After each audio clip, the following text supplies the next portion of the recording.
अधर्म सापेक्ष है और अधर्म सापेक्ष देश भारत हो नहीं सकता। ये धर्म प्राण जनता है, इसके रग रग में धर्म निवास करता है। 2-3 घटनाएं अभी इस बीच में बड़ी हृदय को पीड़ा देने वाली हुई।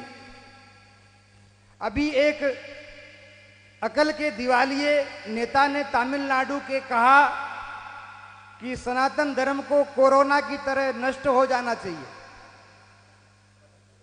भैया, तेरे अगर अकल का दिवाला निकल गया है तो उसके लिए हम क्या कर सकते हैं? संसार में जितने मत, मजहब, पंथ और इज्म हैं, उनका कोई ना कोई प्रवर्तक है, किसी ने उनको उत्पन्न किया है। इस्लाम कब से? बोले मोहम्मद से। ईसाईयत कब से? बोले ईसा से। लेकिन सनातन धर्म कब से? नारायणम पद्म भवम वसिष्ठम शक्तिम च तत्पुत्र पराशरम च देवीम सरस्वतीम व्यासम ततो जय मुदीरयेत। व्यासम सुखम गौड़ पदम महांतम गोविंद योगींद्र मथास्य शिष्यम तम त्रोटकम वार्तिक कार्यमन्य अस्मद गुरोह संतत मानतोष्मी। हमारी परंपरा भगवान नारायण से शुरू होती है और नारायण से शुरू होकर के और इन आचार्यों के रूप में आज तक हमारे सामने विद्यमान है। इसका न कोई आदि है, न कोई अंत है, न इसका कोई जनक है, न कोई प्रवर्तक है। ये सनातन है और सनातन को तो इतने लोग आए इस धरती पर, हूण, शक, यवन, मुगल, अंग्रेज, वो नहीं नष्ट कर पाए तो नालायक तू क्या नष्ट करेगा?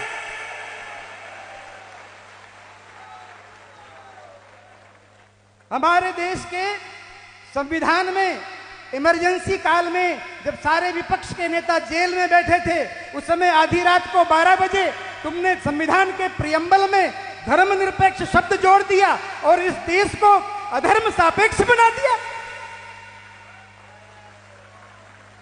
तुम्हारे बाप का ये देश है। हमारे पूर्वजों ने इस संविधान को इसलिए स्वीकार नहीं किया था कि देश के 75 साल बाद भी हिंदू अपने अधिकारों के लिए संघर्ष करें। हमारे देवस्थान सुरक्षित नहीं, हमारी पूजा पद्धतियां सुरक्षित नहीं, हमारे जीवन के मूल मानबिंदु सुरक्षित नहीं। अगर आवश्यकता हो तो ऐसे संविधान को आमूल चूल परिवर्तन करके उसको बदलना चाहिए।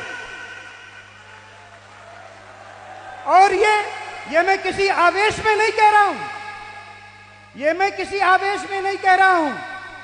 मैं अकेला यहां नहीं खड़ा हूं, मेरे पीछे देवताओं की शक्ति है, पितरों की शक्ति है, यक्षों, किन्नरों, गंधर्वों की शक्ति है और हमारे ऋषि मुनियों की शक्ति है। उनकी शक्ति के आधार पर मैं कह रहा हूं, हिंदू अब बहुत समय तक अत्याचार सहन करने वाला नहीं है। अपने अधिकारों के लिए भैया मिमियाना बंद करो और दिनकर के पदों के साथ स्वर में स्वर मिला करके कि विकराल काल मुंह खोलेगा, फणसेश नाग का डोलेगा, याचना नहीं अब रण होगा और संग्राम महाभीषण होगा। अगर इस तरह से स्थिति रही देश की तो ये ठीक नहीं है। संपूर्ण हिंदू समाज, अगड़ा पिछड़ा, ऊंच नीच, छोटा बड़ा, इन सबको जो जातियों में बांटने का समीकरण चल रहा है। अभी थोड़ी देर पहले राजनेता आए थे और कहा हमने इस जाति को ये दिया, उस जाति को वो दिया, उस जाति को वो दिया, उस जाति को ये दिया। अरे नालायकों, तुम क्या दोगे? समाज को बांट बांट करके सत्यानाश कर दिया और आज भी समाज को बांटने का प्रयास कर रहे हैं।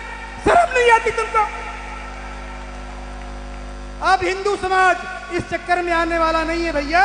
सभी लोग एक स्वर में हिंदवा सहोदरा सर्वे न हिंदू पतितो भवे। हिंदू एकमात्र भारत माता की संतान है और वो न कोई ऊंचा है न कोई नीचा है। एक स्वर में सनातन धर्म की रक्षा होनी चाहिए। पार्टियां आएंगी जाएंगी, सरकारें आएंगी जाएंगी, पर ये राष्ट्र रहना चाहिए, ये धर्म सुरक्षित रहना चाहिए।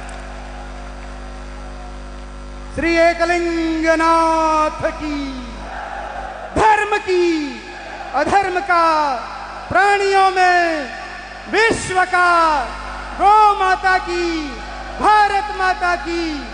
प्रत्येक हिंदू सैनिक हो, प्रत्येक हिंदू सैनिक हो, प्रत्येक हिंदू सनातनी हो, तब इस राष्ट्र की रक्षा होगी। हर हर महादेव। भारत माता की, भारत माता की।